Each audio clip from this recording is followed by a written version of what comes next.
Salut tout le monde, bienvenue dans Snack. Aujourd'hui, on est avec Michael Robert. Il est sergent pour la zone de secours SB. On va en parler avec lui. On va parler de sa carrière, de également l'Animal Rescue Team, étant donné qu'il a monté ça avec d'autres pompiers. L'Animal Rescue Team qui vient en aide aux animaux. Mais d'abord, abonnez-vous à notre chaîne, ça nous aidera bien. Et n'hésitez pas à recommander notre vidéo, la partager. Ça nous aidera également. On commence directement avec Michael Robert.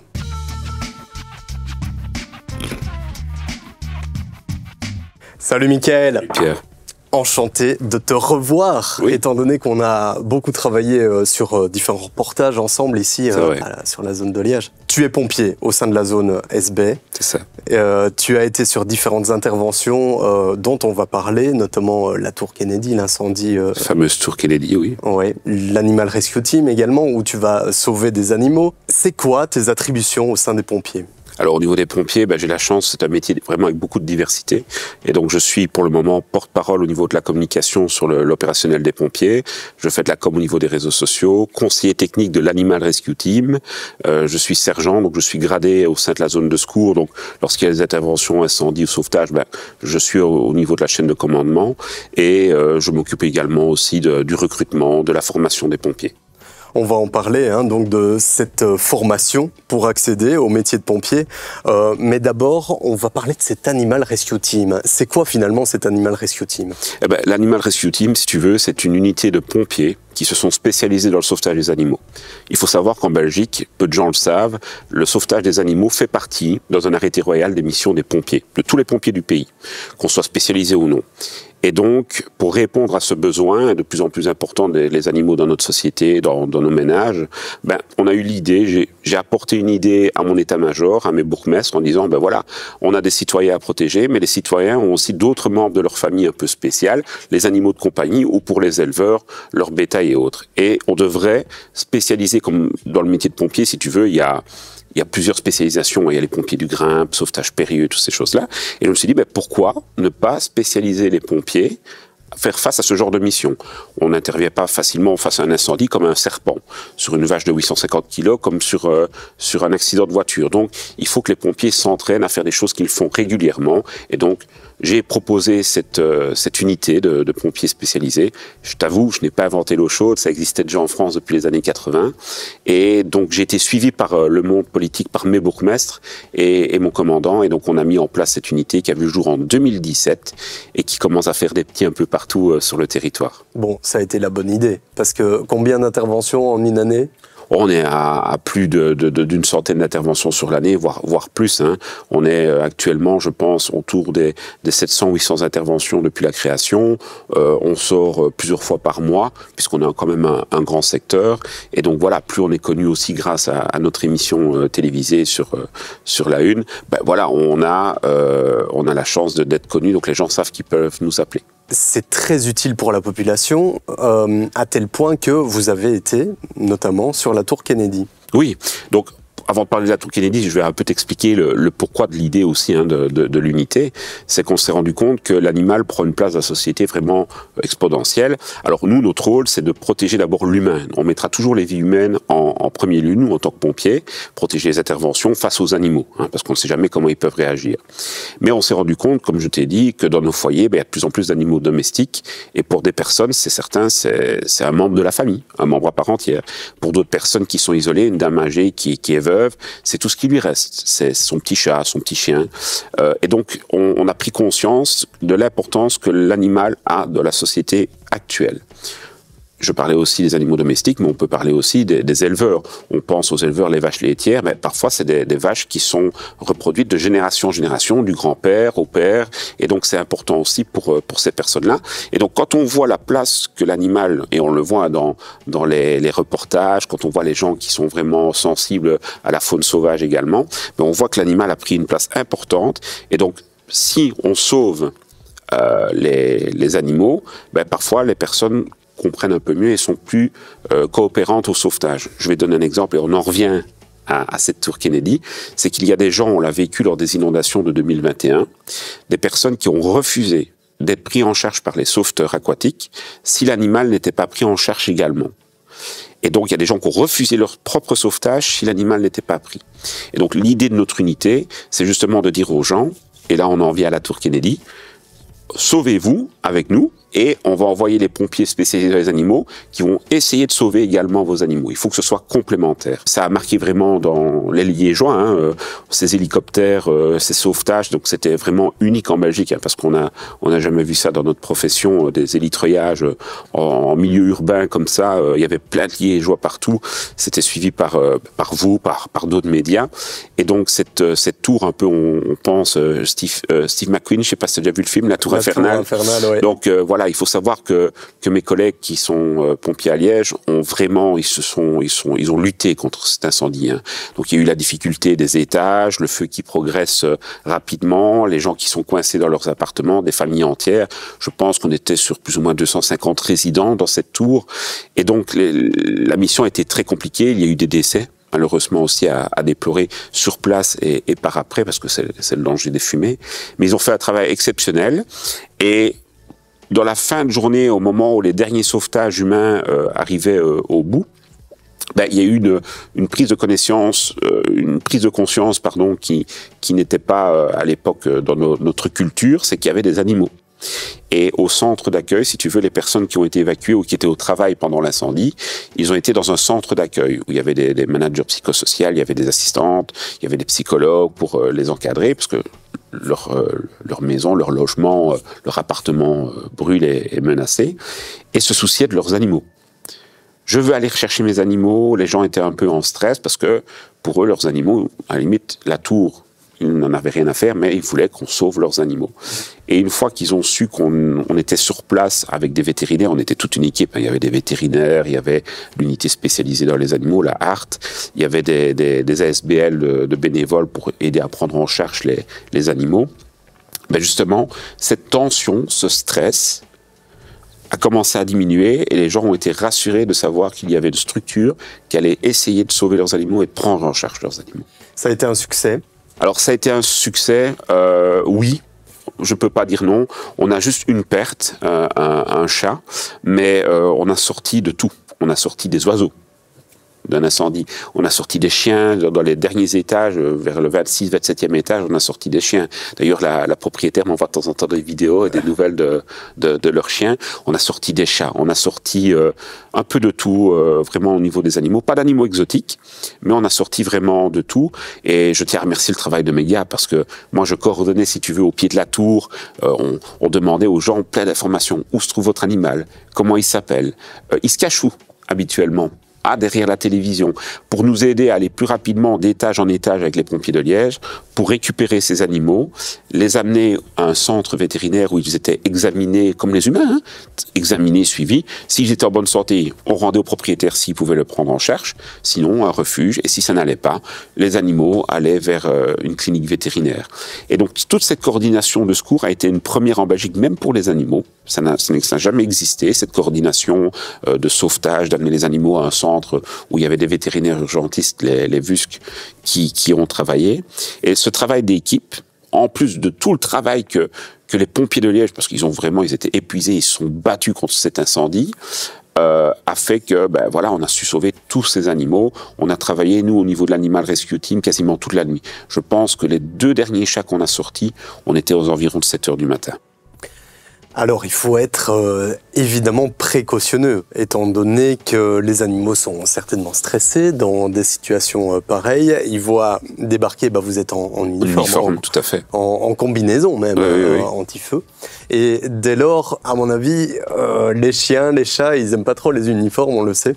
Ça doit être assez périlleux. Comment est-ce que vous faites? Il y a une manière de se comporter, de faire? Écoute, tu sais, si un jour je défonce la porte de chez toi, et que je rentre comme un sauvage dans ton chez-toi, tu vas te sentir menacé, soit tu vas te protéger, soit tu vas peut-être marquer des signes d'agressivité. Les animaux, on remarque, c'est la même chose. On est chez eux, un endroit qu'ils connaissent, où ils se sentent en sécurité. En plus, si leur propriétaire n'est pas là, ou est conscient, ou qu'il y a un souci, ils vont essayer de défendre leur propriétaire. Et donc, l'avantage ici à la tour, c'est que le travail des vétérinaires a fait qu'on a recensé les animaux par étage et quelles espèces. Donc chaque fois, on montait par niveau avec du matériel de contention, des épuisettes, des cages ou des croquettes, des choses qui pouvaient. Et on avait même l'info, c'était le luxe, du caractère de l'animal. Peureux, agressif ou attention à vos fesses. Parfois, c'était assez comique. Attention à vos fesses. Je me souviens d'une anecdote à la Tour, c'est les pompiers de Liège, si tu veux, parce que la priorité, c'était d'abord l'humain. Hein. On n'a pas fait les animaux, c'est d'abord sauver tous les humains. Hein. Oui, c'est ça. Et donc, au moment où les collègues ont atteint les derniers étages de l'incendie, ils ont entendu 2 gros chiens derrière une porte. Et ils ont dit non, on n'ouvre pas. Hein. On voit la HART, hein, l'Animal Rescue Team. Nous, il faut être fou, hein, on rentre pas. Et donc, c'est vrai que la dame avait dit faites attention aux chiens, je ne sais pas comment ils pourraient se comporter. Ah oui. Et donc, on avait des lassos de capture. On a été en douceur parce qu'il ne faut pas traumatiser l'animal non plus. Et au final, on est descendu avec les chiens. On les a pas mis dans une cage, au bout d'une laisse. Et ils se sont laissés. Ils ont compris qu'on était là pour les aider. Pour les aider et les sauver. Magnifique. Tu parles de chiens, de chats, d'oiseaux, c'est déjà un peu plus rare. Mais vous vous activez aussi sur des interventions sur des animaux encore plus rares. Des animaux qui ne sont pas domestiques ou domesticables ou réputés comme étant des animaux de compagnie. Et pourtant, il y en a beaucoup des interventions comme ça. Il y a toutes les interventions. Tu sais, on intervient sur de l'animal domestique qu'on rencontre généralement, comme tu dis, le chat, le hamster, le lapin. Et puis on a des gens qui sont passionnés, et des gens qui sont... Parce qu'il ne faut pas stigmatiser dans les reptiles, les nouveaux animaux de compagnie, hein, qu'on appelle les NAC. Et des gens, donc plus en plus, donc on retrouve de plus en plus dans nos foyers ce genre d'animaux. Et il faut être préparé à ça. Maintenant, il y a des gens qui sont très professionnels. Il y a des gens qui sont passionnés par ça. Moi, ça ne me viendrait pas à l'idée d'avoir ce genre d'animaux chez moi, mais il y a des gens qui sont vraiment passionnés par ça et qui le font très bien. Puis il y a des gens qui ne connaissent pas assez le domaine et qui le font un peu moins bien. Et généralement, l'animal s'enfuit. Pas plus tard qu'hier, les pompiers de Liège sont intervenus pour une dame qui a retrouvé un serpent exotique dans sa cuisine. Et donc, voilà, il faut prendre en considération ces nouvelles espèces, des mygales, voilà, des iguanes, lézards. Et parfois, on a de l'inoffensif. Il faut rassurer la population. Majoritairement, c'est de l'inoffensif. Ça peut mordre, mais il existe aussi des gens qui détiennent malheureusement, et là c'est plus grave, des espèces venimeuses. Ça c'est intéressant quand même. C'est assez nouveau finalement de voir des NAC, des espèces venimeuses, etc. dans notre région. Ils viennent d'où ? Ils sont importés, ou bien ils sont importés volontairement ou involontairement? Alors, on dit que c'est nouveau parce que c'est vrai que peut-être la Belgique était un peu plus en retard à ce moment-là, mais les premiers effets de mode d'avoir des NAC chez nous, c'est en France dans les années déjà 80. Donc, ils ont commencé à vraiment se reproduire. Donc, les premières importations qui sont venues des pays dans les années 80 sont arrivées. Et puis, les gens ont commencé à faire de la reproduction. Et donc, on peut dire que la majorité des reptiles que l'on voit ou que l'on vend chez nous en Belgique, c'est des animaux qui sont issus de commerce ou de reproduction. Maintenant, il y a des bourses, comme tu vois, des salons de l'automobile actuellement. Tu as des salons de collectionneurs de livres. Eh bien, il existe des salons de reptiles également en Allemagne, chez nos voisins en frontalier. Le souci, c'est que les animaux qui sont vendus là-bas ne sont pas toujours sur la même législation que chez nous. Et donc, il y a des règles chez nous qui ne sont pas les mêmes qu'en Allemagne. Et donc, les personnes vont acheter des espèces là-bas et reviennent en voiture avec et n'ont pas toujours les documents ou ne les renseignent pas toujours. Il y a un commerce parallèle également. Tu parlais d'espèces venimeuses, ce qui n'est pas du tout permis finalement. Pour avoir une espèce venimeuse, il y a beaucoup de contraintes. Il faut une dérogation ministérielle, il faut des documents vraiment de contrôle, il faut avoir des autorisations vraiment particulières, et il faut avoir du sérum aussi. Et donc tout le monde n'a pas, malheureusement. On a vécu des interventions sur Liège où on a été chez des particuliers qui avaient des serpents venimeux au milieu du salon. Oui. Dans un terrarium, hein, je rassure tout le monde. Dans un terrarium, mais avec quand même ces espèces à domicile. Et comment est-ce que tu procèdes alors? Il y a évidemment des alors mesures de sécurité. On a reçu, je ne sais pas si tu as déjà entendu parler de lui, Gaëtan Dopagne, c'est un dresseur pour le cinéma dans les animaux et tout. Il forme aussi les pompiers, donc on a reçu des formations. Donc les pompiers, on ne va pas, comme on ne va pas au feu sans être formé, on a des très bonnes formations. Et pareil pour le milieu animalier, donc on a des crochets, on ne manipule jamais à la main, ça dépend de la taille de l'animal, et on a des crochets, des boucliers, des tenues de protection pour justement intervenir en toute sécurité. Dernièrement, vous êtes aussi intervenu sur un sanglier qui avait réussi à pénétrer dans une maison sans que la propriétaire s'en rende compte. Explique-nous un peu cette histoire. Donc cette histoire, c'est dans la région, donc il y a eu une femelle sanglier qui a défoncer une porte d'une habitation, effrayé par une activité humaine. Alors, est-ce que c'est la chasse? Est-ce que c'est le trafic routier, les animaux sauvages? On se rend compte dans la région liégeoise, le Laveu en a fait les frais aussi. On trouve des animaux de plus en plus dans les centres-villes. On expliquera peut-être, si tu veux, après pourquoi. Et ce sanglier, de panique, s'est retrouvé en milieu urbain, a défoncé cette porte et rentré dans la maison. La porte s'est reclapée derrière lui et il a retourné tout l'appartement. Et la dame rentre avec son enfant, et quand elle ouvre la porte, elle voit du sang, elle voit l'appartement qui est complètement sans dessus-dessous, retourné, du sang, et elle ne voit pas l'animal au moment même. Et elle pense à un cambriolage, ou c'est une scène vraiment apocalyptique. D'ailleurs, on l'a vu dans les médias. Et puis alors, elle est tombée nez à nez avec ce sanglier de 80 kilos dans sa buanderie.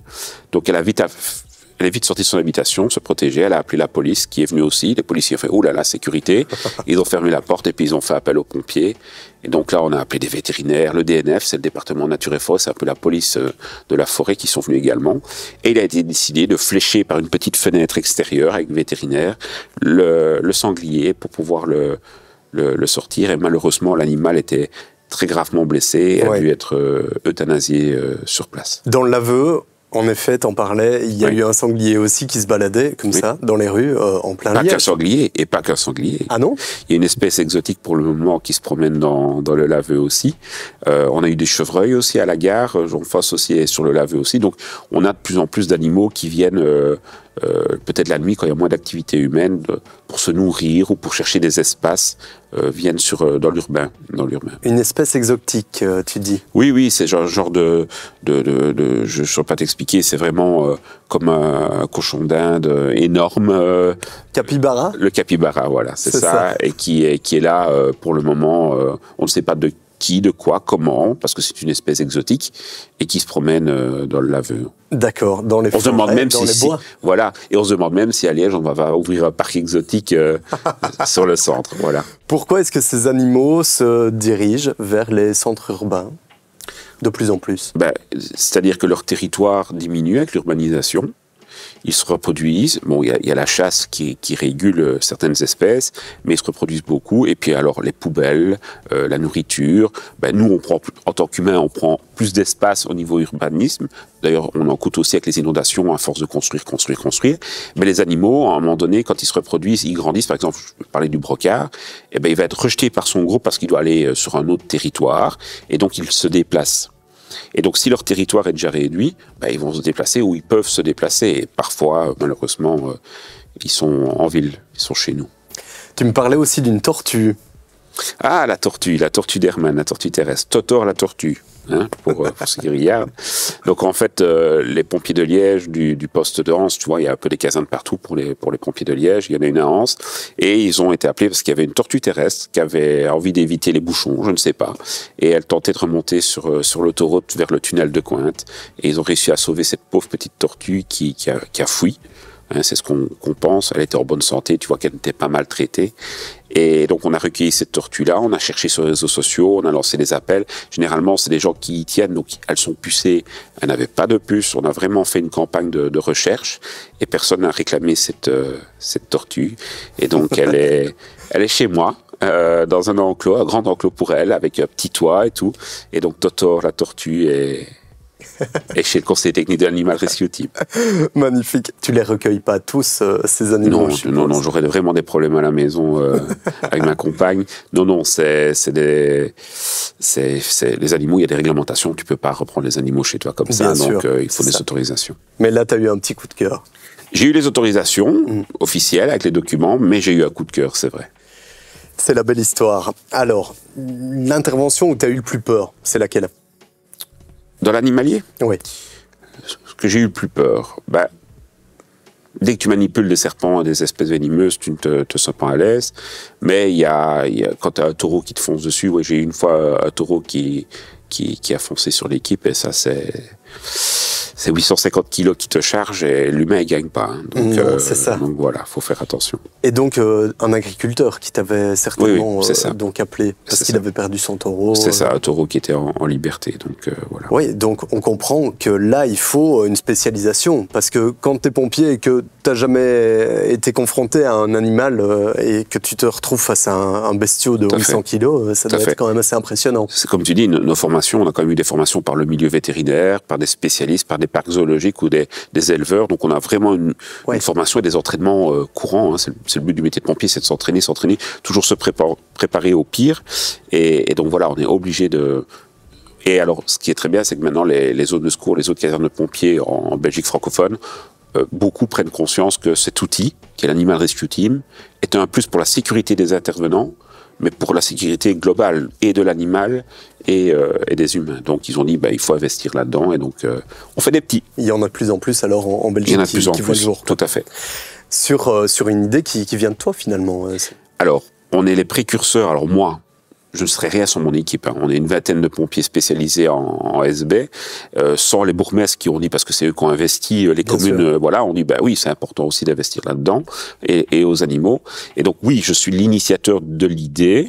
On est les précurseurs en Belgique francophone, mais j'aurais rien fait sans toute cette équipe, sans mes hommes, sans les autorités et mon commandant qui m'ont suivi dans mon délire, on va dire. Ouais.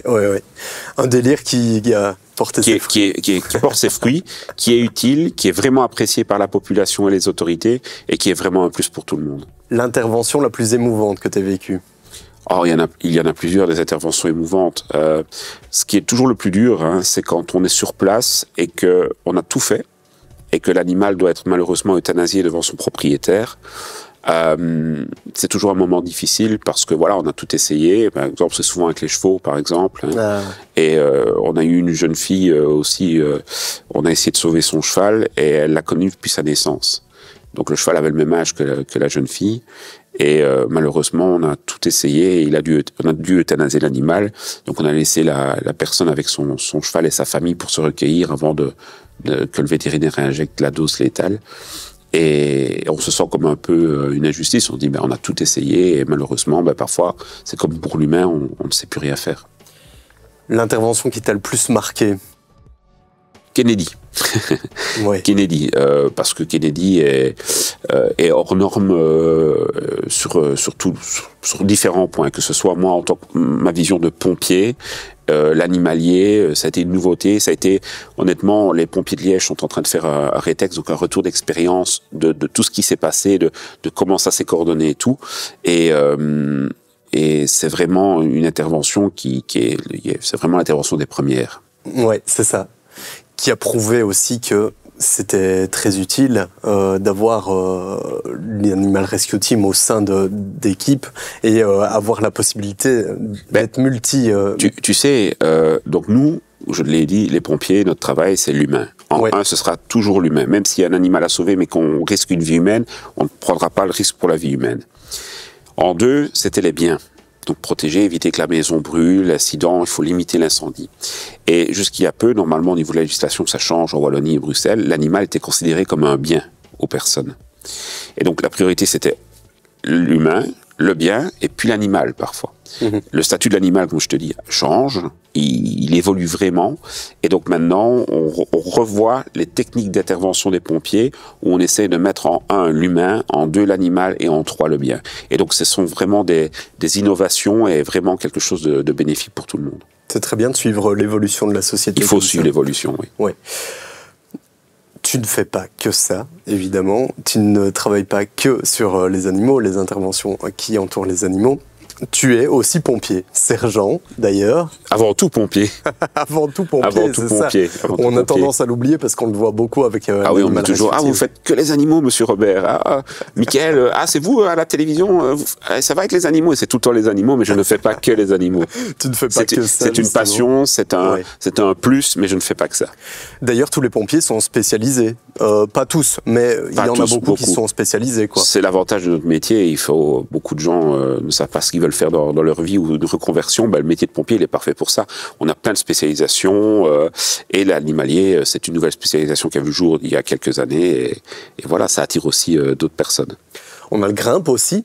On a le Grimpe, donc c'est tout ce qui est groupe de reconnaissance et de recherche en milieu périlleux. C'est des pompiers habillés en rouge qui descendent sur cordage dans les zones à risque et périlleuses. On fait souvent appel à eux avec l'animalier parce qu'on travaille souvent ensemble. Tu as les pompiers plongeurs, tu as les pompiers pilotes de drone, tu as les pompiers porteurs du chimique, radiologique, tous ces risques-là. Donc il y a vraiment une diversité de spécialisation au sein de notre profession. Nouveau aussi, les pilotes de drone, je suppose. C'est nouveau. Donc on essaie de répondre aux défis du futur avec les outils dont on dispose actuellement, et le drone en fait partie. On commence à avoir des drones un peu dans nos zones de secours. Ça doit bien vous aider, ça, pour les interventions? Stratégiquement, tu ne fais pas voler un hélicoptère, donc ça te coûte beaucoup moins cher. Oui. Et tu peux avoir une vue d'ensemble de la situation.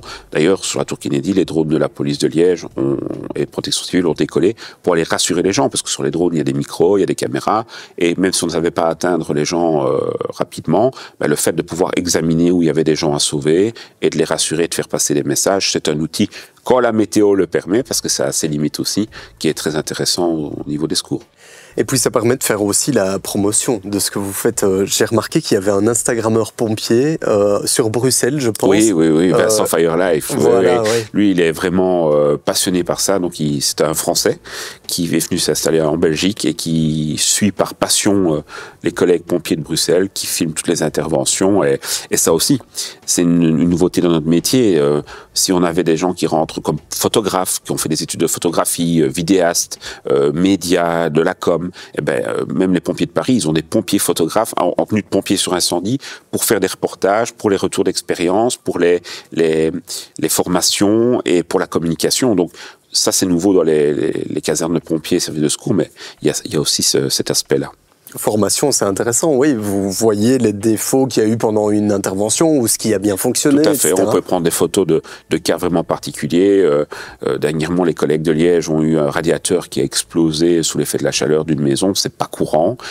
Il y a quelqu'un qui a fait des photos et qui fait un rapport pour justement expliquer à tous les collègues de la profession, faites attention à ce risque-là et pour éviter qu'il y ait des incidents dans le futur. Ce feu, il t'a toujours passionné, toi ? Alors, c'est difficile de parler du feu. Le feu a toujours passionné. Il faut savoir quand même qu'on a une profession où on rentre en courant, d'où les gens sortent en courant. Donc il faut être un peu, je disais toujours avec de l'humour, faut un peu, pour être pompier, il faut être un peu fou. Non, c'est un métier qui est avec beaucoup d'entraînement et réfléchi. Mais c'est vrai que je ne peux pas parler au nom de tous mes collègues. On va parler de ma vision personnelle du feu. C'est quelque chose de vivant, de fascinant, mais de très dangereux. Et lorsque on nous appelle, c'est jamais pour de bonnes choses en lien avec le feu. Et il peut être très destructeur, il peut être rapide, il peut être vicieux. On peut se faire piéger. Il y a des pompiers partout dans le monde qui décèdent des incendies. On voit à Los Angeles pour le moment, malgré les pompiers qu'il y a et les moyens, le feu peut être incontrôlable, plus la nature. Donc oui, il me fascine, mais il me fait peur. Et c'est bien d'avoir peur du feu en tant que pompier, parce que si je fonce tête baissée dans l'incendie sans avoir à réfléchir, ça devient dangereux pour moi et mes collègues. Quand on voit d'ailleurs les images à Los Angeles, c'est en même temps fascinant, impressionnant, et en même temps, ça fait peur, quoi. Ça fait extrêmement peur. Dans différentes photos que vous prenez également avec la zone SB, où je te parlais de Vincent Firelife, etc. C'est impressionnant et en même temps ça fait peur. Il n'y a rien de voyeuriste là-dedans. C'est pour sensibiliser que vous faites ça. Il faut savoir que les photographes sur le terrain opérationnel, c'est nouveau. Donc la population qui est touchée par un malheur ou un drame voit des photographes. On pense souvent, désolé de le dire, mais le lien média photographe et de voir des pompiers qui prennent des photos, ils pensent qu'on fait par plaisir des photos du malheur qui leur arrive ou d'un malheur. En fait, c'est pas ça. La photographie aide les pompiers dans le cadre de leur formation pour les retours d'expérience, aide aussi à communiquer et à informer sur notre travail, ce qu'on fait quotidiennement. Et donc il y a rien de mal placé au niveau des services de pompiers, mais on se met aussi à la communication. Je vais être très clair, si nous on ne fait pas une photo et on communique pas avec des vraies informations, si on laisse le voisin ou un passant qui filme avec son GSM et qui met n'importe quoi sur les réseaux sociaux, l'information elle est faussée et elle est peut-être exagérée. Tandis que nous, le fait de communiquer aussi sur notre travail et de montrer l'intervention, on informe sur des vraies informations et pas des fake news. Et vous, en même temps, en tant que média, généralement, vous reprenez nos informations parce que c'est les bonnes et ce n'est pas inventé ou une spéculation par le voisin qui pense avoir entendu une explosion. Donc, on donne vraiment... pour éviter la panique. Et comme je dis, elles sont fort utiles aussi pour montrer aux gens notre travail et peut-être donner envie à des personnes de nous rejoindre. Ce n'est pas, tu vois, c'est vraiment pas mal placé. Il n'y a pas de mauvaises idées derrière. Et sur Liège, on a Steph Picture, c'est lui qui a d'ailleurs fait les photos de la tour Kennedy dans plusieurs magazines. Ben, lui, c'est un passionné qui suit les pompiers de Liège. Et ça permet, et alors on voit, bon, il y a des gens, tout le monde sur les réseaux sociaux critique, c'est leur droit, mais il y a des gens qui bravo les pompiers, merci les pompiers, et nous en tant que pompiers, quand on lit ça, ben c'est une belle reconnaissance, donc ça nous fait du bien. Il y a de plus en plus de gens qui veulent rejoindre les pompiers, ou vous êtes justement à la recherche de personnes? Eh bien, pas tant que ça. On est justement à la recherche de personnes, hommes ou femmes. Le souci qu'on a, si tu veux, c'est que beaucoup de personnes, je sais pas, tu as joué avec un camion de pompiers quand tu étais petit? Bien sûr. Voilà. Une petite fille aussi, il y a des petites filles qui jouent aussi avec des camions de pompiers. On a tous à un moment donné dans notre vie, quasiment tous, touché ou un lien en proche avec une figurine ou un jouet pompier. Et puis d'un coup, on va vers d'autres passions, d'autres envies, d'autres études. Et je remarque, moi qui m'occupe du recrutement, que beaucoup de gens, peu importe l'âge, on dit souvent les jeunes, mais il y a des moins jeunes aussi qui rentrent chez nous, qui pensent qu'ils se sous-estiment.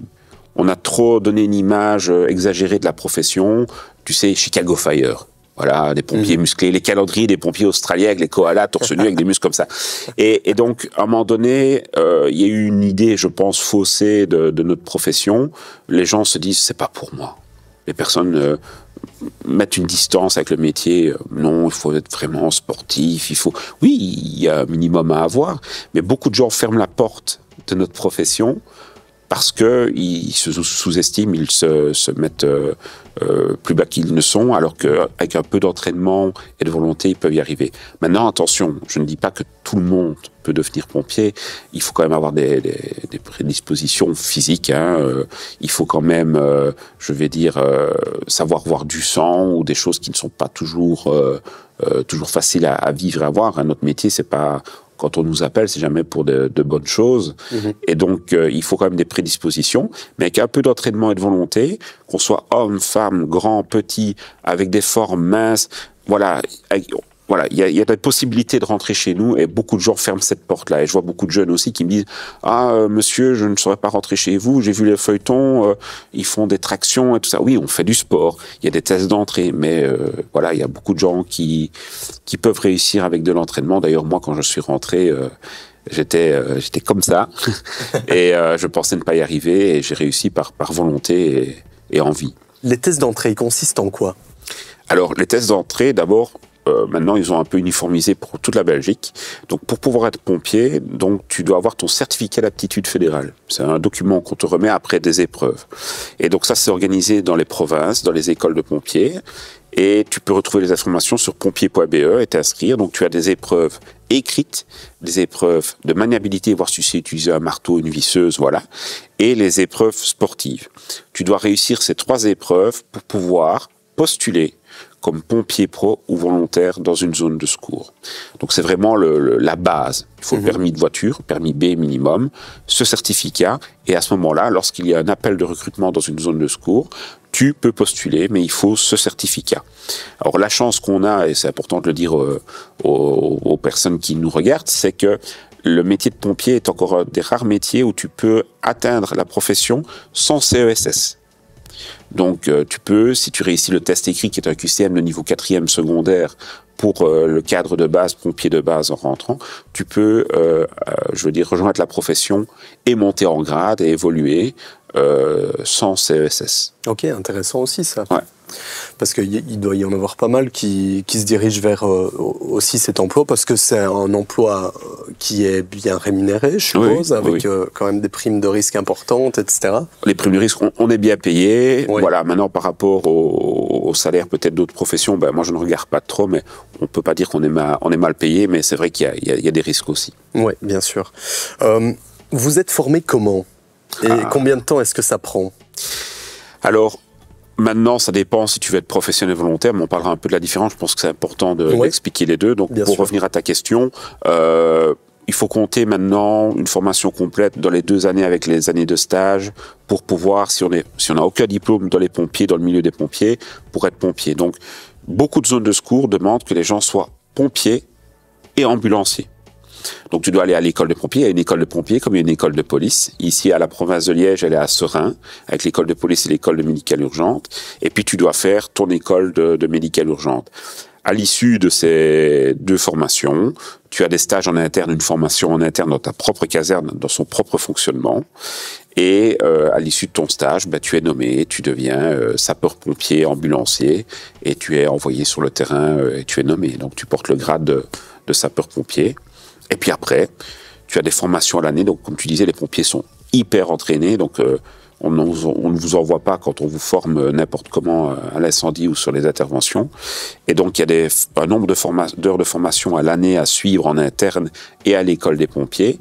Et on doit se recycler et même avoir des tests physiques 1 fois par an et respiratoires avec les appareils respiratoires puisqu'on respire avec des bouteilles d'air dans les incendies. Et donc, après toutes ces aptitudes-là, on est opérationnel et tout au long de l'année, entraînement, exercice, formation. Quand tu es nouvelle recrue, tu es direct mis sur des incendies à haut risque comme la tour Kennedy par exemple? Alors ça dépend de la zone de secours, mais nous par exemple en zone de secours SB, il faut savoir que les gens qui rentrent, maintenant on est dans une génération où les gens veulent tout de suite. Donc c'est trop long, on a envie d'aider notre prochain, on a envie d'intervenir, mais il y a beaucoup d'heures de formation, c'est trop long. Et donc on a décidé, donc en fonction, si tu veux, à l'école des pompiers, à l'école du feu, drôle de terme, mais école du feu, elle brûle pas à l'école. Maintenant, on a des entraînements avec du feu en pratique. On a plusieurs modules de formation. Parce qu'on a tellement de missions, les pompiers, on ne fait pas que l'incendie, on fait le chimique, les pollutions, les accidents de circulation. Et donc, tous les modules, quand un élève chez nous réussit un de ces modules à l'école des pompiers, on lui fait un petit test en interne sur notre matériel et on l'envoie déjà sur ce type de mission. D'accord. Donc il peut déjà partir sur les missions sur lesquelles il a été formé. Comme ça, il ne doit pas attendre les 2 ans de stage pour aller sur le terrain. Donc ils goûtent déjà au terrain, ils prennent déjà de l'expérience et c'est une plus-value pour les modules suivants. Bien sûr, c'est bien fait ça. C'est bien fait. Ça permet de se voir évoluer. Tout à fait. Et déjà de se rendre utile. Parce que si on a envie d'être pompier, c'est qu'on a envie d'aider son prochain. Si on n'aime pas travailler en équipe, si on n'aime pas l'humain, si on n'aime pas les vies, si on n'aime pas aider, faut pas faire ce métier. Ouais. Ça, c'est le parcours pour les professionnels ou les volontaires? Ah, on y vient. Ouais. Ça, c'est quelque chose qui m'attriste un petit peu. C'est en termes de communication et dans l'idée publique, c'est que dans l'opinion publique, c'est que voilà, le terme pompier pro, pompier volontaire, moi j'ai connu ça il y a 20 ans. C'était la différence. Il y a toujours le pompier pro, c'est le meilleur pompier. Le volontaire, il fait ça bénévolement. Et c'est là le problème. C'est que pompier volontaire, ce n'est pas du bénévolat. Un pompier volontaire est rémunéré à la prestation. Il va au cours, il est rémunéré. Il est en réunion, il est rémunéré. Il est appelé sur une intervention, il est rémunéré.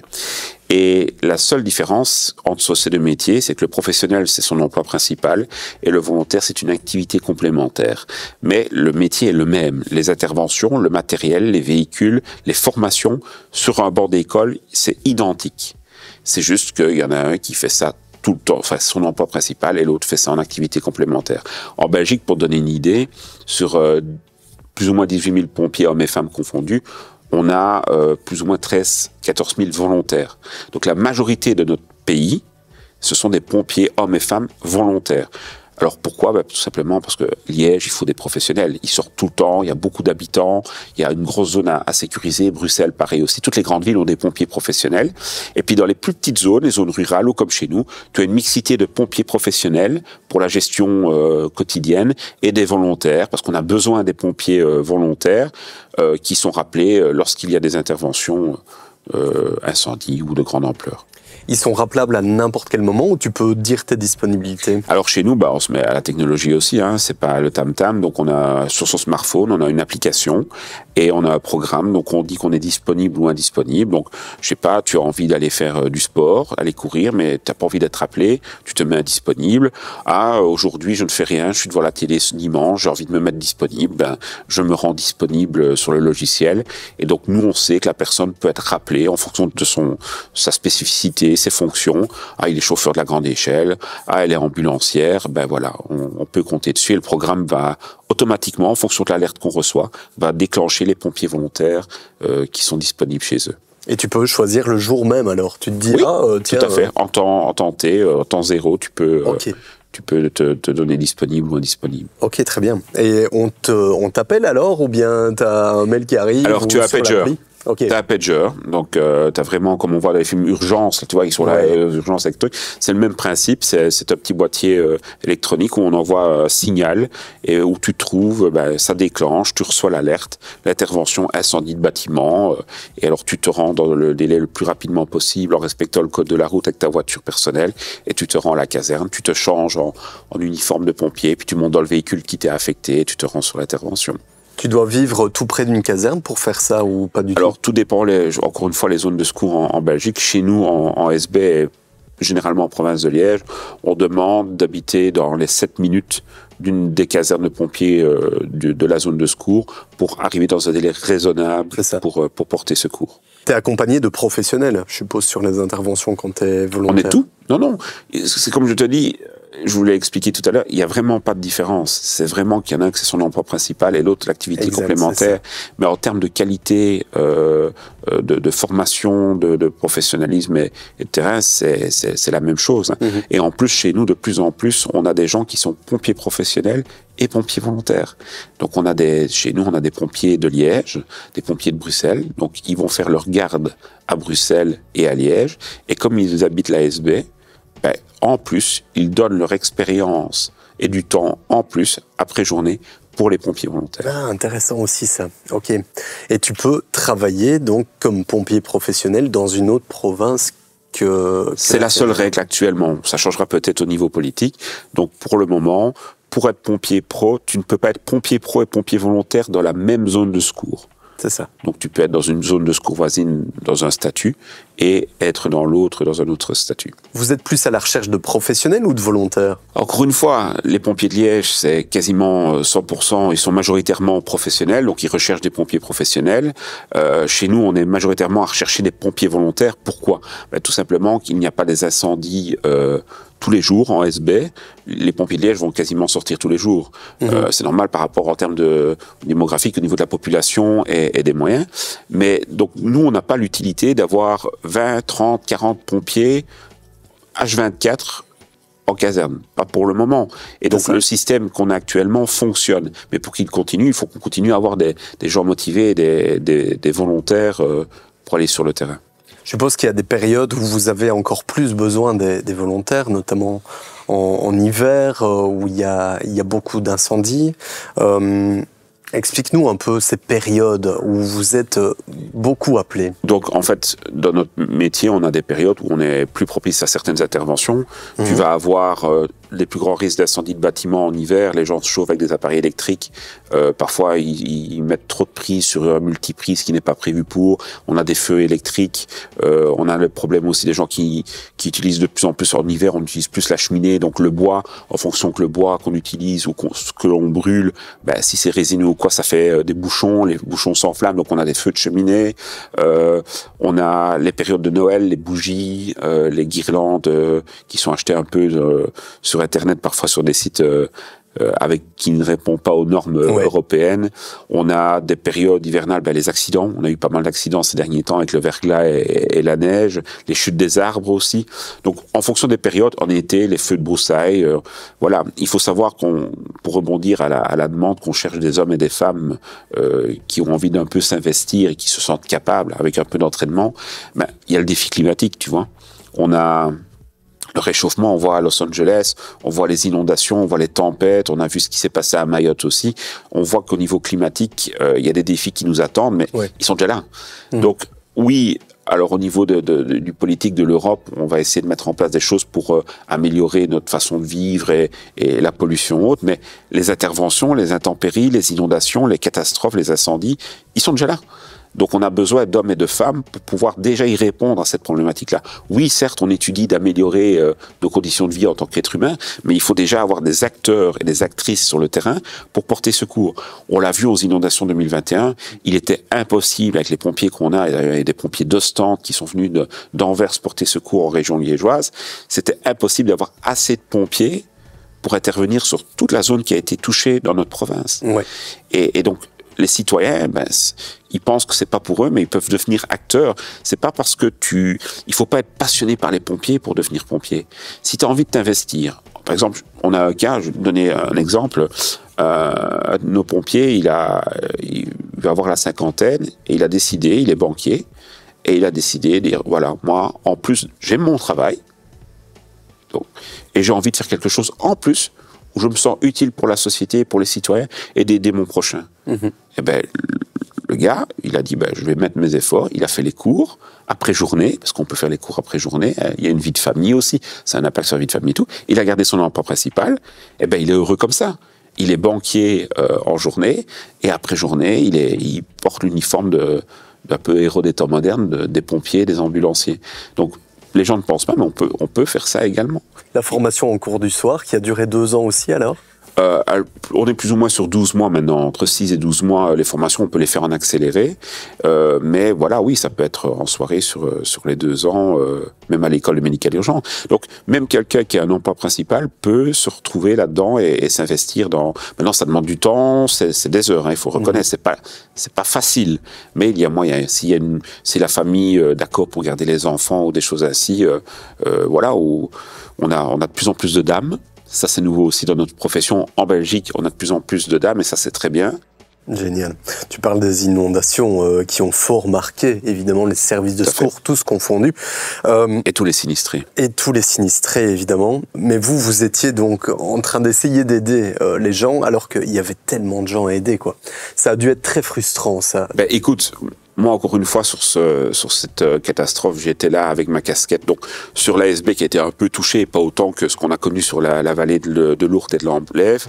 Et donc, j'ai parcouru quasiment toute la province pendant 9 jours. J'ai été de Plombières, Verviers, Esneux, Tilf. J'ai jamais vu ça. De mon vivant, j'avais jamais vu ça. C'est là qu'on voit la force de la nature. Et tu as beau être même nombreux à ce moment-là, quand la nature prend le dessus, tu sais rien faire. Il y a même des bateaux, les moteurs n'étaient pas assez puissants. On a eu l'aide internationale, on a eu les collègues italiens, on a eu les Allemands, on a eu des Hollandais, on a eu des autres pays, la France, la sécurité civile française qui est venue porter secours, les Autrichiens aussi. Et malgré ça, il y avait des bateaux qui ne pouvaient pas tellement le courant était fort. Donc ça veut dire que quand la nature, comme les feux à Los Angeles, quand la nature prend le dessus, on peut être nombreux. On ne fait pas le poids. Et quand tu vois qu'il y a le courant et qu'il y a des gens sur le toit je me souviens d'une scène où on m'annonce qu'il y a les hélicoptères de la défense avec le temps, ne savent pas décoller, et on a des personnes âgées sur le toit de leur maison depuis plus de 72 heures, trempées dans le froid. On pense à ces gens et on se sent impuissant. Je crois que pour un pompier, en général, moi, c'est l'impuissance qui est vraiment douloureuse. C'est de voir une situation et que tu ne saches pas intervenir alors que tu es un professionnel du domaine. Vous aviez des bateaux, comme tu le dis, d'intervention. Ces moteurs donc étaient pas assez puissants que pour remonter le courant. Il y en a beaucoup qui ont critiqué ça en disant il pourrait quand même mettre les outils à disposition. L'État pourrait mettre à disposition des outils pour les pompiers qui permettraient d'intervenir malgré le courant. Ces critiques, finalement, comment est-ce que vous les avez prises? Comment est-ce que tu les as vues? Les critiques, c'est que à chaud, quand on était sur place et qu'on vit la situation, on les prend mal. Mais avec du recul, et on prend un peu de hauteur en tant que secours, quand on est impacté, nous, il y a sûrement des pompiers qui ont été inondés, qui ont vécu ça sur leur propre maison ou autre, mais on peut comprendre la colère des gens, on peut se mettre à leur place par après, parce que en fait ils ont tout perdu et ils ne comprennent pas, ils essaient de comprendre. Donc est-ce que c'est les secours, est-ce que si on avait des bateaux, si on avait... Et c'est une culture qu'on a au niveau, je vais dire européenne. Ça a commencé depuis la brigade des pompiers avec Napoléon. On attend qu'il y ait des crises majeures, mais c'est pas qu'on ne veut pas. C'est que une fois qu'on a un événement majeur, les choses changent. Maintenant, je rassure quand même la population, les gens qui nous regardent aujourd'hui. on essaie de plus en plus de prévenir. Donc il y a des entraînements, pour les gens ce ne sera jamais assez. Mais honnêtement, en province de Liège, il y a beaucoup d'exercices qui sont organisés. Là, il va y avoir des exercices pour les feux dans les fagnes. On commence à acheter des camions de feux de forêt dans nos zones de secours. On commence à s'équiper de bateaux suite aux inondations de 2021. Mais on ne peut pas tout prévoir. On se prépare au pire, mais quand la nature prend le dessus, on ne peut pas tout prévoir. Alors c'est facile après de dire, on n'avait pas de bateau, on n'avait pas... Oui, mais après, c'est l'argent public. Donc si on achète, allez, je rigole, 200 bateaux, et qui ne sont utilisés pendant 20 ans jamais, parce qu'il n'y a pas eu besoin de les utiliser, on va dire, oui, mais pourquoi on a acheté des bateaux? Là aussi, ça critiquerait. Ouais, pourquoi on a acheté des bateaux? Donc, il faut savoir qu'il y a des centres de crise, il y a des formations universitaires actuellement, on prépare des gens à préparer les crises futures, à anticiper, à évaluer, à étudier, mais on ne pourra pas être parfait dans tous les domaines. Lorsque tu es face à un nombre énorme de personnes auxquelles il faut venir en aide, comment est-ce que tu choisis ces personnes à qui tu viens en aide? C'est une question intéressante. Nous, dans le milieu des pompiers, on appelle ça du tri. Donc, par exemple, je donne un exemple plus facile pour moi pour que tout le monde comprenne. Tu as un accident de voiture. Tu aurais, par exemple, je vais donner un cas pour bien expliquer, une personne d'une quarantaine d'années et un enfant de 4 ans qui pleure. On dirait dans l'esprit humain, je vais d'abord m'occuper de l'enfant. D'accord? Nous, ça va être une priorité en fonction des pathologies et des blessures. Si on a un enfant qui est juste ouvert au bras, qu'on met un pansement et qui pleure fort, et qu'à côté on a une personne de 40 ans qui a un arrêt cardio-respiratoire, on va travailler sur la personne de 40 ans qui a un arrêt cardio-respiratoire. Parce que c'est un degré d'urgence. Tu vois, c'est pas une notion, c'est un enfant ou c'est une personne. Et donc, on fait un tri, ça s'appelle un tri, au niveau de la médicale urgente. Et donc, on va commencer à regarder tout le monde, examiner tout le monde, faire un bilan primaire. Et en fonction, on va catégoriser la victime. Prioritaire, non, donc il y a vraiment des codes de priorité. Et c'est pareil pour le sauvetage. Tu sais, j'ai parfois eu dans mes communes des gens qui avaient ça d'eau dans les caves et qui appelaient les pompiers parce que voilà, pour eux, je respecte, c'était la fin du monde. Et des gens, le village à côté où on intervenait, qui avait de l'eau comme ça jusque ici à la taille dans leur cave et qui disaient allez d'abord aider d'autres personnes qui ont plus besoin. Donc le niveau d'urgence, c'est en fonction du risque imminent en fait. Il y a quand même des gens qui vous ont bien aidé pendant les inondations. On voyait des catamarans de privés qui vous ont bien aidé, etc. C'était intéressant pour vous d'avoir cet appui-là de la population.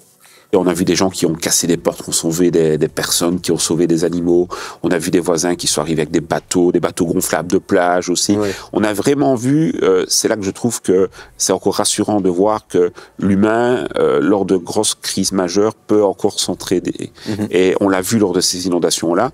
Et donc il y a eu des vrais héros autres que les pompiers. Il y a eu des héros du quotidien, des voisins, des voisines. On a vu cette solidarité des gens qui venaient amener leur aide de Flandre même, on dit la Flandre et la Wallonie, mais le nombre de collègues néerlandophones, j'avais des pompiers d'Anvers à Troo, il y avait une entraide nationale, et bon, c'est un peu triste qu'il faut attendre des crises pour voir cet élan de générosité et d'actes citoyens, mais on a vu des beaux sauvetages, on a vu des belles actions qui ne sont pas venues des pompiers, mais des citoyens eux-mêmes. Ils devraient s'inscrire comme volontaires. Justement, je les invite à rejoindre les pompiers volontaires. C'est le moment. Maintenant, on aura besoin de gens et je pense qu'il va falloir trouver au niveau de nos autorités cette réflexion et je pense qu'il y a déjà un travail là-dessus, de par ces crises-là, comment on peut engager le citoyen dans une crise. L'acte citoyen, comment le citoyen lambda, toi, avec peut-être une petite formation de base, tu peux contribuer dans une crise à venir porter aide aux autres. Oui, ce serait intéressant. Il y a des formations de premier secours. Mais le mieux, c'est pompier. Oui, c'est ça. Pompier volontaire et ambulancier. Le mieux, c'est de faire la formation. C'est faire la formation. L'appel est lancé. Mettre en péril sa propre vie pour venir en aide aux autres. Je reviens sur la phrase que tu as dite juste un peu avant. C'est ce qui t'a poussé à être pompier, toi, personnellement? Écoute, moi, mon cursus, je vais dire comment je suis devenu pompier. Alors déjà, c'est un peu tronqué. Parce qu'on est pompier de père en fils. Mais il ne faut pas être fils de pompier pour avoir envie de devenir pompier. Parce que je vais t'expliquer un petit secret avec toi, avec les spectateurs. C'est que à un moment donné, vers la fin de mon adolescence, je ne voulais plus être pompier. J'ai bercé dans le monde des pompiers par mon papa, mais à un moment donné, je ne sais pas pourquoi, je n'ai plus eu envie d'être pompier. Alors, pour comprendre un peu le parcours, j'ai fait de l'électricité, j'ai fait de la mécanique, j'ai fait des sciences. J'ai été dans tous les domaines et j'étais un jeune que je ne savais pas vers quoi m'orienter. Je me dis, mais vers quoi? Il y a tellement de matière, il y a tellement de possibilités, et je n'avais pas cette fibre-là. Et un jour, j'ai accompagné mon papa à une station-service le soir, et j'étais dans la voiture, j'attendais, mon papa était à la station-service, et j'ai entendu un gros boom. Et un accident qui venait de se produire dans un carrefour un peu plus loin. J'ai vu mon papa avec ses yeux, cette détermination, parce qu'on se transforme un peu. Hein. On est un peu les pompiers, on nous voit rire, déconner, et puis hop, quand la mission est là, on y va. Et j'ai vu mon papa courir, et il m'a dit viens avec. Et j'avais 17 ans. Et j'ai couru avec lui. Il y a une dame qui était éjectée au milieu du carrefour. Il s'est occupé d'elle. Et il m'a dit, va voir dans l'autre voiture. Et là, il y avait un papa inconscient avec son enfant. J'ai tenu la main de l'enfant. Je l'ai rassuré jusqu'à l'arrivée des secours. J'ai fait les premiers gestes parce que j'avais comme appris par le papa les premiers gestes de secours. Et j'étais tellement fier de ce que j'avais fait. Et je me suis dit, c'est ça que je veux faire. Je veux donner un sens à ma vie. Je veux aider les autres. Je pensais que physiquement, je n'avais pas les compétences pour entrer chez les pompiers. Tu vois, les films Backdraft, ils sont là musclés, ça. Je dis, je rentrerai jamais chez les pompiers. Et donc, avec un peu d'entraînement, à 18 ans, parce qu'il faut attendre la majorité 18 ans hein, pour être pompier, je suis rentré chez les pompiers. Donc, le test, c'était une élimination. On prenait les 5 premiers, on était une trentaine. Et le jour avant, je ne savais pas encore monter à l'épreuve de monter à la corde. À l'époque, il y avait la corde. Plus maintenant, mais il y avait la corde. Et tout le monde réussissait. Et j'étais le dernier à passer. Et le jour avant, je ne savais pas monter à la corde. Je ne sais pas comment j'ai fait. Je suis monté à cette fameuse corde. On m'a même dit qu'ils n'avaient jamais vu une technique pareille. Hein. Mais j'ai réussi à monter à cette corde parce que j'avais envie de faire ce métier. Et puis maintenant, ça fait... donc je suis rentré à l'école des pompiers, j'ai fait mon cursus. Après, j'ai eu envie de monter en grade, parce que c'est comme un peu à l'armée, tu peux monter en grade de barème. Et donc j'ai fait caporal, sergent, j'ai déjà fait mes cours adjudant. J'aimerais bien terminer mes cours officiers aussi pour montrer, parce que j'adore le commandement. Maintenant, au début, t'adores tenir la lance, rentrer dans le feu quand ça pète. Et puis après, j'ai eu l'envie d'être un peu plus avec mon expérience, parce que cette année, ça fait 21 ans que je suis dans le milieu des sapeurs-pompiers. De pouvoir contribuer à commander ces recrues, cette nouvelle génération de pompiers avec mon expérience. Et c'est un métier qui est vraiment rempli de diversité. On peut aller dans le domaine chauffeur de la grande échelle, chauffeur pont, plongeur, animalier, photographe. On a vraiment une diversité dans notre métier. On ne s'ennuie jamais. On se rend utile. Quand tu appelles les pompiers, tu ne regardes pas s'ils sont grands, petits, tu as besoin d'eux et tu es content de les voir arriver, généralement, même si parfois on parle d'agression. Mais c'est un métier que j'adore faire avec passion parce que un endroit où tu te sens vraiment utile, c'est ce métier-là. Et honnêtement, il y a des anecdotes comiques, d'autres plus tristes. C'est sûr que c'est pas un métier qui est facile tous les jours. Maintenant, faut pas non plus fantasmer, dire que ça explose tous les jours, il y a des tirs. Non, il y a des interventions. Parfois, tu vas aller nettoyer de la boue sur la route. Un jour, tu vas aller couper un arbre. Le lendemain, tu vas avoir un gros incendie ou un gros accident. Voilà. C'est vraiment varié, mais c'est un des métiers que, si on a les compétences de le faire, c'est vraiment merveilleux parce que on ne s'ennuie jamais. Il y a une famille aussi, parce qu'on a une famille à l'extérieur, mais on découvre une famille, la famille des pompiers. On est vraiment, il y a un esprit de camaraderie, même si on ne s'entend pas à l'extérieur. Quand on est sur le terrain, on a une seule et unique mission et on le fait ensemble. Et c'est vraiment, voilà, il faut savoir aimer travailler en équipe aussi. Et si on aime travailler en équipe, vouloir aider son prochain, un petit peu d'entraînement, un petit peu de formation, et il y a moyen de le faire. C'est un job de passionné. On le ressent quand même très fort. Et les gens le ressentent, j'ai l'impression. Parce que tu dis que vous recevez quelques insultes, etc. Mais globalement, le public, il est toujours content de voir les pompiers, non? Est-ce que tu n'as pas cette impression-là? Je t'avoue, si ma maison brûle ou que j'ai un accident, je serais content de voir arriver aussi les pompiers. Hein. Non, c'est vrai que notre métier est basé malheureusement sur le malheur des gens. Mais il n'y a pas que des anecdotes négatives. C'est comme je t'ai déjà raconté. Ne le faites surtout pas à la maison. Des enfants qui appellent les pompiers parce qu'ils veulent les pompiers pour leur anniversaire. Ce n'est pas conseillé, ce n'est pas à faire. Hein, pendant qu'on est là, on n'est pas ailleurs. Mais on a des anecdotes aussi assez drôles. Tu sais, on va sur des incendies, on est fatigué, et puis tu vois ces enfants avec ces yeux qui brillent sur le trottoir. Tu les prends, tu les assieds dans le camion, tu leur remets le casque de pompier. On essaie de faire du recrutement très très jeune. Ouais, c'est ça. Mais voilà, on a des belles anecdotes, on a des belles histoires. On sauve pas mal de gens. L'ambulance, par exemple, c'est beaucoup du social. On est beaucoup au contact des gens. L'incendie, tu rentres dans le feu, c'est l'excitation, il y a tout qui tombe. T'as pas vraiment de contact humain, t'es plutôt dans l'adrénaline. Mais les ambulances, voilà, c'est le côté social. Et tu sens que tu parles aux gens. Ils ont besoin de parler aussi. Donc voilà, et tout dépend. Les pompiers, tu as des pompiers qui sont plutôt extravertis, d'autres introvertis. Mais le but, c'est de faire le travail correctement. Et on a une diversité dans le métier. Ça, il faut bien en prendre conscience. Un jour, on est sur un incendie, le lendemain, sur un tronçonnage, sur un nettoyage de route, sur du chimique, sur une ambulance, sur un accident. Les missions sont vraiment variées. On ne fait pas que le feu. Et de la prévention, de la formation, des cours dans les écoles, de la sensibilisation. Donc, on peut vraiment se retrouver dans notre profession dans plein de choses. C'est vraiment... j'ai rarement vu... Alors, vous allez dire, bah oui, tu vas me dire... t'es pompier, tu vas vendre ton métier. Mais honnêtement, je connais pas mal de milieux dans les professions diverses et variées, où il y a autant de diversité. Il n'y a pas de journée type, finalement. Il n'y a pas de journée type. C'est incroyable. Ça. Et si tu aimes être en extérieur, etc., c'est un bon job aussi. Mais tu peux faire de l'intérieur comme de l'extérieur, mais c'est généralement en extérieur. C'est ça. Puis tu pars en intervention, t'es pas derrière un bureau, quoi. Il y a peu d'administratifs, justement, dans votre métier. Justement, de plus en plus. Ouais, malheureusement. Non, pas malheureusement. Ok. C'est parce que ça complète les deux, si tu veux. On évolue, les zones de secours, maintenant, les casernes de pompiers, c'est vraiment comme une entreprise publique, où tu as RH, comptable, DG, des secrétaires, parce que c'est une mini-ville, hein, ça fonctionne, il y a la facturation des interventions, il y a de certaines interventions, il faut les fiches de paye des pompiers, il y a un informaticien pour tout ce qui est ordinateur des bureaux ou déclenchement des moyens de secours, il y a des mécaniciens automobiles, pour les mécaniciens pour réparer les camions. On a nos propres mécaniciens pour réparer les camions. Donc, tu peux être mécanicien pompier, aller sur l'incendie et réparer les camions de pompiers aussi. On a vraiment une multitude de travail dans une seule profession. Qu'est-ce que ça fait de conduire le camion? Écoute, après 21 ans, je laisse ça aux autres. Je suis encore amené par moments, parce que je suis formé sur tous les camions, la grande échelle, le top pompe et autres. Avant, je n'aurais jamais arrêté de couper la sirène. J'adorais ça, c'est génial. Le gros camion, la grande échelle avec la sirène, le gros camion rouge. Mais maintenant, j'avoue que voilà, je préfère laisser ça aux autres et me concentrer sur le commandement. Et tu choisis si tu es sur les pompiers, donc intervention, etc., ou ambulancier. Tu choisis tes jours ou pas du tout? Alors, les ambulances, tu as une garde en caserne, donc c'est programmé. Donc, il y a un horaire, comme tout le monde qui rend un horaire au travail, donc tu dois venir prester à ce moment-là.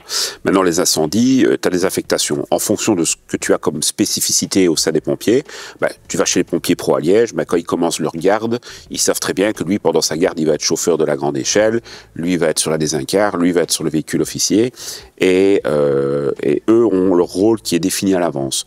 Les pompiers volontaires, ils sont rappelables en fonction de leur statut de disponibilité, et quand ils reviennent, l'ordinateur va automatiquement sélectionner où on va les placer dans le véhicule. Donc ils découvrent leur affectation au moment d'arriver à la caserne au vestiaire. Okay. Et notre métier, les gens ne le savent pas, mais est très structuré. Donc en fonction de type d'intervention qu'on a, il y a la loi qui oblige un minimum de camions de pompiers qui doivent se rendre sur place.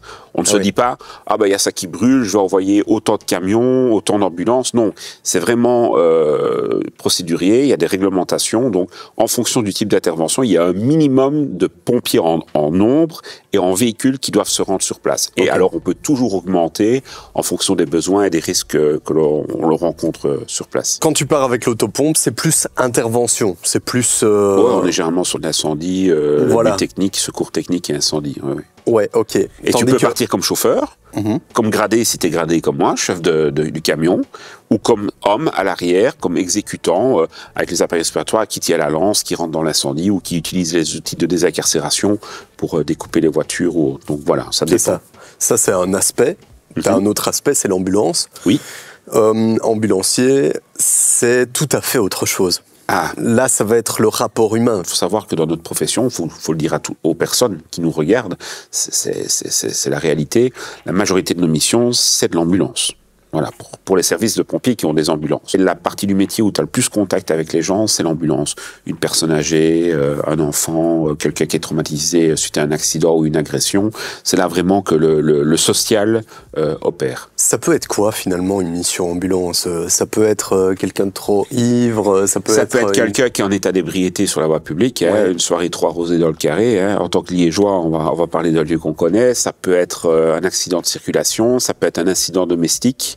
Inhaler produits toxiques, tomber d'une escabelle, se couper profondément avec un outil ou un couteau. Ça peut être un malaise, ça peut être des détresse respiratoire, ça peut être des problèmes gynécologiques. Toutes les pathologies qu'on peut imaginer peuvent arriver. Et voilà, on peut tomber surtout dans ce milieu-là. Même des suicides, malheureusement, parfois, ou des tentatives de suicide. Oui, ça peut arriver aussi. Et vous êtes accompagné de médecins, alors, dans ce cas-là? En fonction de ce que vous annoncez quand on appelle le 112, c'est le numéro d'urgence en Europe pour le pompier, ambulance et police aussi.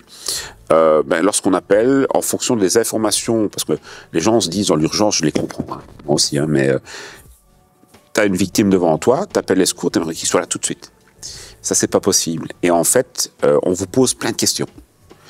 Vous êtes où? Vous appelez comment? Est-ce que la personne respire? Quelle est sa couleur? Elle a quel âge? Est-ce qu'elle prend des médicaments? Et il y a beaucoup de questions, mais en fait, ces questions, elles sont fort utiles. Parce que, en fonction des réponses que vous allez apporter à la personne qui vous reçoit au téléphone du 112, elle, pendant qu'elle est en ligne avec vous, vous pensez qu'elle est en ligne, donc elle n'envoie pas les moyens, mais si, avec son ordinateur, elle est déjà en train de déclencher l'ambulance et les moyens. Et en fonction de ce que vous annoncez, il y a des critères, ça s'appelle des protocoles au niveau du SPF Santé publique. Eh ben, on va envoyer un nombre d'ambulances ou le SMUR ou un PIT maintenant. C'est des ambulances avec des infirmiers urgentistes dedans qui partiront en fonction de l'annonce. C'est intéressant que tu parles de ces appels parce qu'il y a différentes informations qui sont prioritaires lorsqu'on passe à un appel au secours. Lesquelles? Où on se trouve, qui on est, où l'on se trouve, et qu'est-ce qui se passe? Donc, qui je suis, où je suis et ce que je vois. Voilà. Et ça, c'est vraiment les choses importantes. Pas dire, on a eu des blagues, hein, on va faire une petite blague, mais j'ai eu des gens, à l'époque, on n'avait pas la technologie de pouvoir localiser ou autre, c'était bonjour, venez vite, il y a le feu, poup, raccroché. Ça va pas, oui. Il faut dire, la priorité, c'est où? Voilà, essayer de garder son calme, c'est très difficile. Je comprends, ouais. Quand surtout on a un membre de la famille qui est inanimé ou qui est gravement blessé, c'est difficile de garder son calme. Mais d'essayer d'être calme et de donner le plus d'informations possible. D'ailleurs, je conseille à toutes les personnes qui nous regardent d'installer l'application, c'est gratuit, 112.be. Et donc, quand on ne sait plus le numéro qu'on doit faire pour appeler les services de secours, vous ouvrez cette application-là, vous avez 3 onglets, police, pompiers, ambulance, vous cliquez sur l'onglet et ça appelle automatiquement le 112. Et comme vous êtes préenregistré, on sait des informations de qui vous êtes, où vous habitez, s'il y a une personne de contact et toutes les informations que vous pouvez mettre. Si vous avez un enfant qui est sourd et muet, parce qu'on n'y pense pas, t'as un accident, l'enfant dit il a quelque chose, il ne me comprend pas. Il est sourd et muet. Donc on peut mettre toutes ces informations-là, son groupe sanguin et autres, et le 112, quand vous appelez avec cette application-là, ils savent vous localiser directement, de savoir où vous vous trouvez. Intéressant. Donc ça, c'est intéressant. Ok. Voilà. Et ça, c'est gratuit. C'est gratuit. C'est Apple, smartphone, tous ces trucs-là. Donc, on peut pas dire les marques. Tout ce qui est smartphone et, super. Et téléphone portable. Très bien. On parle beaucoup du 112, mais il y a aussi le 1722. Explique-nous un peu ces différents numéros d'urgence, quoi. Alors, le 1722, on entend souvent dans les médias, le 1722 est activé sur Facebook, sur Instagram et d'autres réseaux, même dans la presse.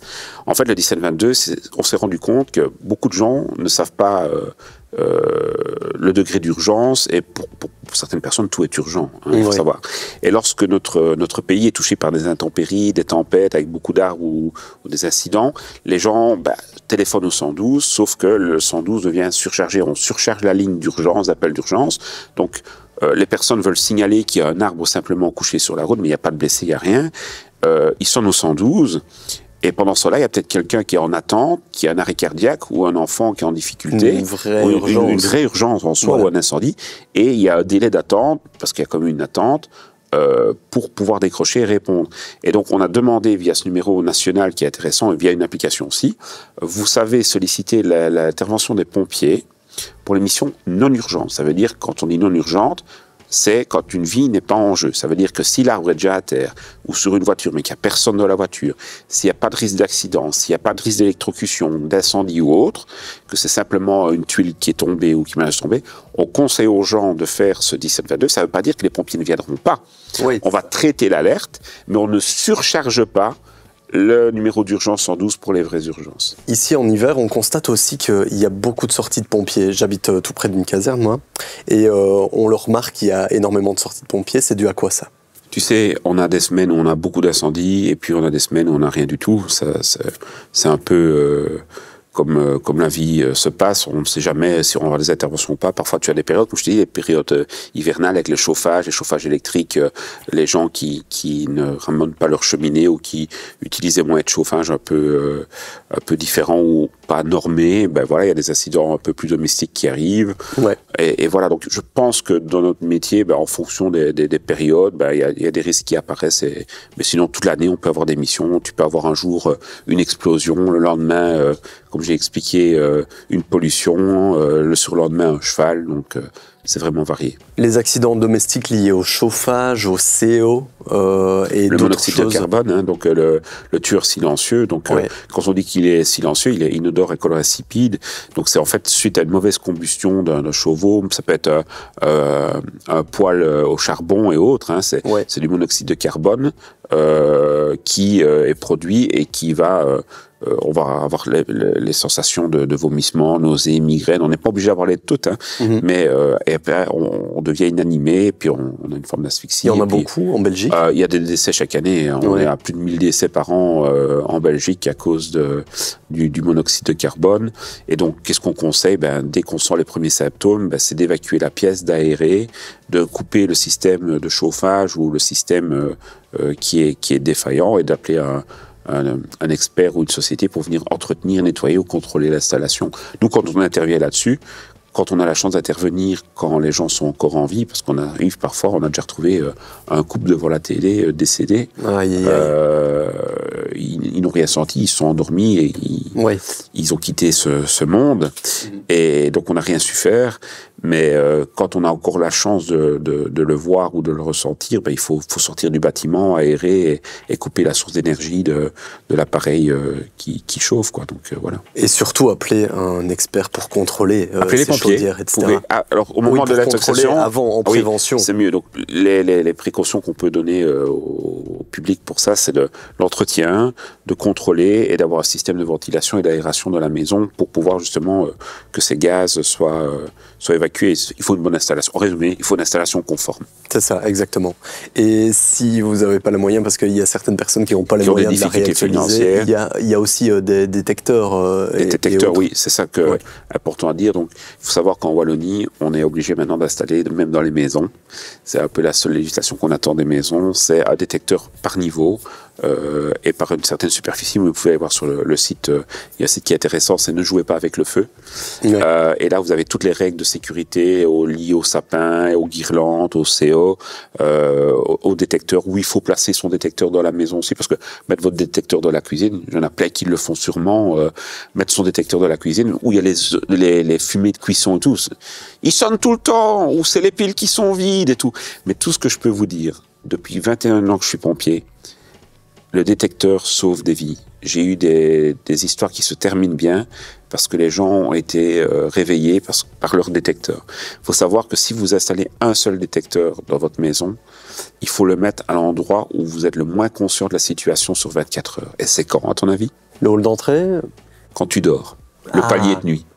Les fumées ont tendance à monter, donc dès que les fumées vont atteindre le détecteur, l'alerte va retentir. On ne met jamais le détecteur droit, il est toujours bien droit au plafond, parce que je vois beaucoup de gens qui mettent comme ça, ou qui le cachent parce qu'esthétiquement, c'est pas beau. Et ça marche pas pour les assurances non plus. Ça sauve des vies, et c'est surtout là pour sauver des vies et pas pour être joli. Il y a peut-être des designs, hein, on va peut-être sortir, si tu veux, on va peut-être sortir l'idée d'une gamme de détecteurs avec des designs. Mais ça sauve des vies. J'ai eu des parents qui ont entendu sonner, ou les enfants qui réveillent les parents la nuit, et l'incendie était au rez-de-chaussée, et ils ont jeté les matelas par le premier étage, et ils ont sauté sur leurs matelas. C'est ce qui leur a sauvé la vie. Et c'est malheureux de parler de ça, mais il y a eu le décès de toute cette famille qui a été anéantie et qui a péri dans l'incendie de sa maison à Huy, l'année passée. et qui ont essayé de se réfugier dans le toit. Les flammes les ont pris tous, hein, les enfants, les filles, les parents, tout le monde est décédé de l'incendie. Il y aurait eu un détecteur, ils auraient été, plus de chance. Au moins, ils auraient eu... et oublier ce détecteur. Ça n'arrive pas qu'aux autres. C'est ça. La phrase qui tue le plus, c'est ce que je donne quand je donne cours aux recrues, c'est « cela n'arrive qu'aux autres ». Ça, c'est la phrase qui, pour moi, tue le plus dans notre société. C'est toujours penser que ce sera les autres. Mickaël, si on devait clôturer cette interview, tu dirais quoi aux gens pour les sensibiliser ou bien peut-être pour les appeler à vous rejoindre comme pompiers?